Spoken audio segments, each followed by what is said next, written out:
NFL starts and ends. I'm your host, Jacob.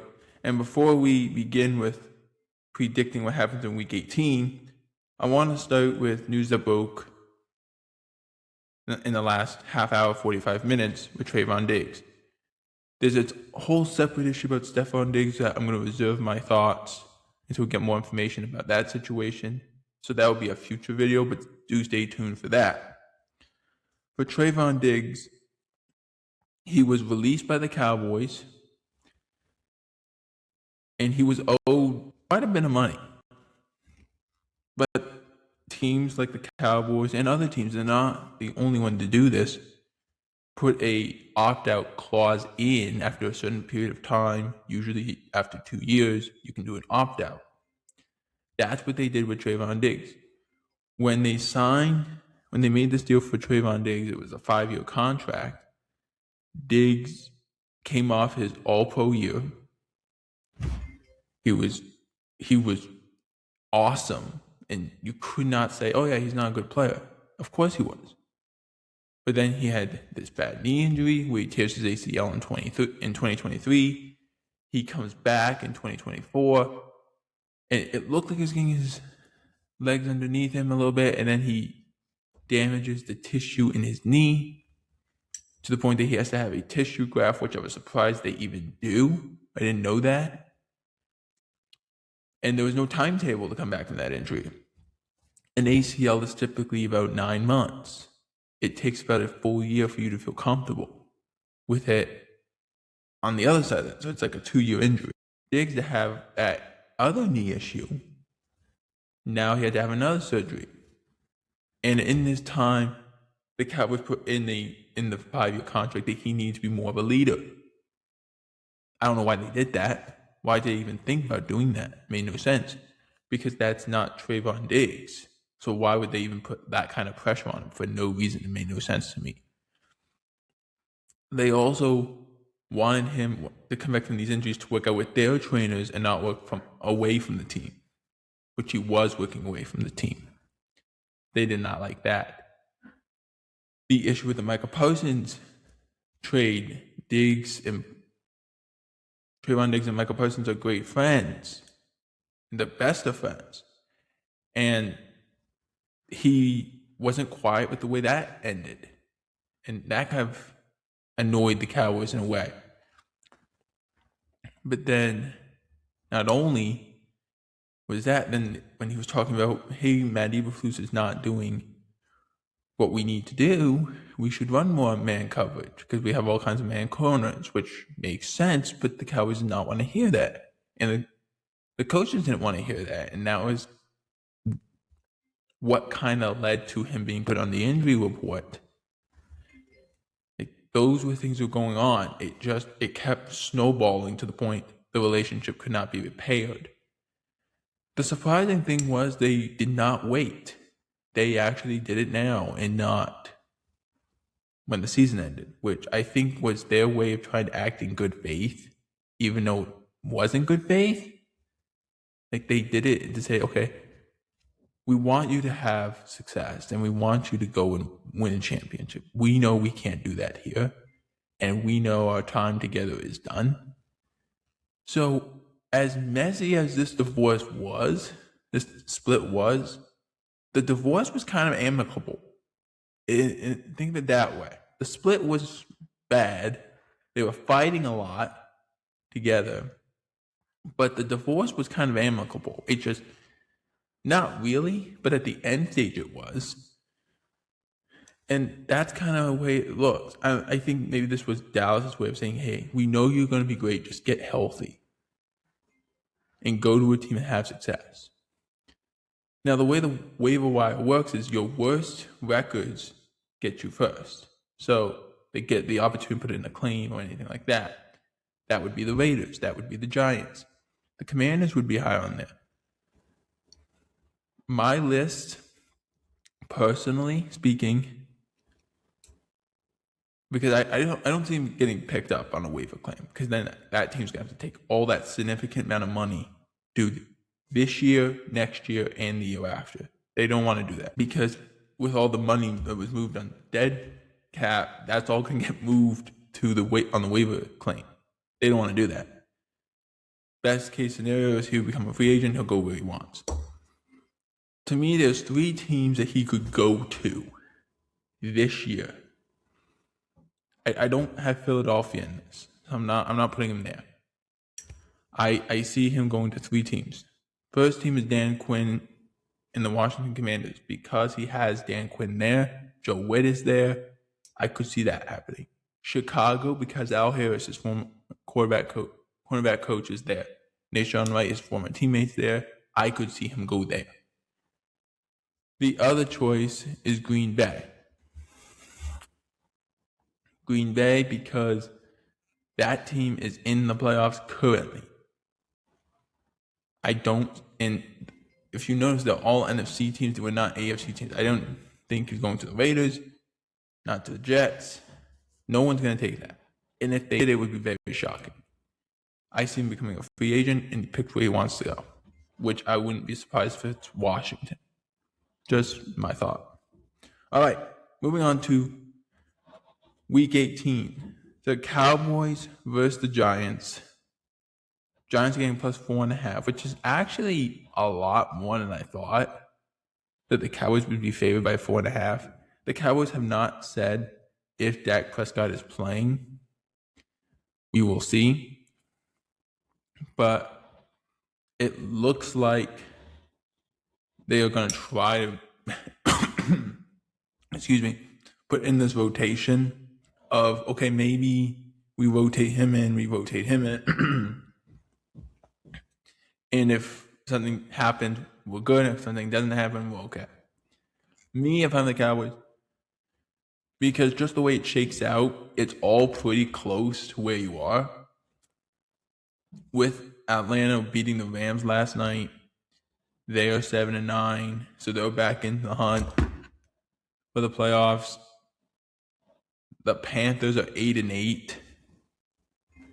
The Bucs are 7-9. So this could very much change the way this goes, because if Carolina wins, they just win the playoff seeding. But if Tampa wins, but Atlanta wins, Atlanta gets the playoffs, and Tampa misses out. But if Tampa wins and Atlanta loses to the Saints, then Tampa would get it. But what would all happen is if Tampa beat Carolina, but Atlanta beat the Saints, every team would be 8-9 in that scenario. If Dallas beat the Giants, they would be 8-1. So technically, they would be all behind them in the draft order, except for Atlanta, who that's the Rams pick. Oddly enough. But if they all win and Dallas lost, that would slot the Cowboys ahead of those teams. And then, dependent on what Miami does, who's also 7-9, that could slot them ahead of that too. So it all works to a certain favor. But my point is, I don't see the Cowboys playing their starters in this game. I don't think they're going to say, oh, we don't want to win. I think they're doing it as, we don't want anyone to get hurt. We know we're not going anywhere. Let's just keep all the stars healthy. So with saying all that, I have the Giants winning just because I don't see the Cowboys playing anybody. And the Giants have nothing to lose anyway. They've already lost the number 1 pick by beating the Las Vegas Raiders. So give me the Giants to win in a score of 28-20, which if the Giants actually score more than 23, the Cowboys defense would have officially given up 500 points. So give me the Giants 28, the Cowboys 20. Moving on to the Lions and Bears. Bears favored by 3 points. Lions, when they played Minnesota, they looked awful. But the Bears defense did not look good against the 49ers. They got shredded. They can't get pressure consistently. The run game, they really couldn't stop Christian McCaffrey. What it showed me was if it stays the way it is, we would get Bears and Niners again, which would be fascinating. The Eagles would get the Rams, I believe. And then whomever wins in that seeding. Actually, no, excuse me. Hold on a second. I'm doing this all on the fly. San Francisco would be 4, or would be 5, excuse me. Rams would be 6. Green Bay would be 7. So Chicago would get Green Bay again. San Francisco would get Atlanta. And then the Eagles would get the Rams. But that would be all interesting, too. It's really going to be fun Super Wildcard Weekend in the NFC. The Lions, they're not going to make the playoffs. But we've seen this Lions team play really well. And the Bears, they kind of need to win this game to keep themselves in the second seed. Otherwise, the Eagles get to go against the Packers, and then they have to go against the Rams. And I don't think if you're the Bears, you want to do that. I think you much rather go against Green Bay again and force the Eagles to go against the Rams again. With all that being said, give me the Bears to win because I just don't like what the Lions' offense is. In their defense, they've been through a lot, but they haven't been very good either. Give me the Bears to win 24-14 is my score for that Lions-Bears game. Moving on to the Chiefs at the Raiders. We have our first toss-up game of the year. Nobody knows who's winning this game. The Chiefs have been a disaster. Their defense is bad, and the Raiders are really bad. They're bad at everything. There's nothing they're good at. It looks like it's just completely falling apart, or whatever was left from not falling apart fell apart. I don't see how the Raiders win this game. I just don't see it. Give me the Chiefs. They win in an ugly game, 13-10. Moving on to the Miami Dolphins and the New England Patriots. Patriots favored by 10.5. If I'm Mike Vrabel, you're competing for the number 1 seed. That's what you're competing for. And if you're the Dolphins, you're not going anywhere. You know that. I don't see the Patriots winning with their backups. They have to play starters. And I think the Dolphins in New England, that's not where they want to be. They don't win in December on the road in the cold. Give me the Patriots to win with the score of 35-14. Moving on to the Commanders, Eagles. Eagles favored by 7. We'll see who the quarterback is to start. I don't know. This Eagles team, it's weird. The way they play is strange to me.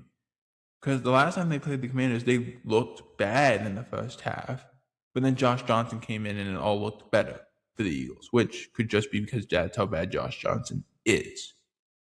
I mean, he's a good third-string quarterback, but you don't want him to play. We don't know who the Commanders are starting. It might be Josh Johnson again.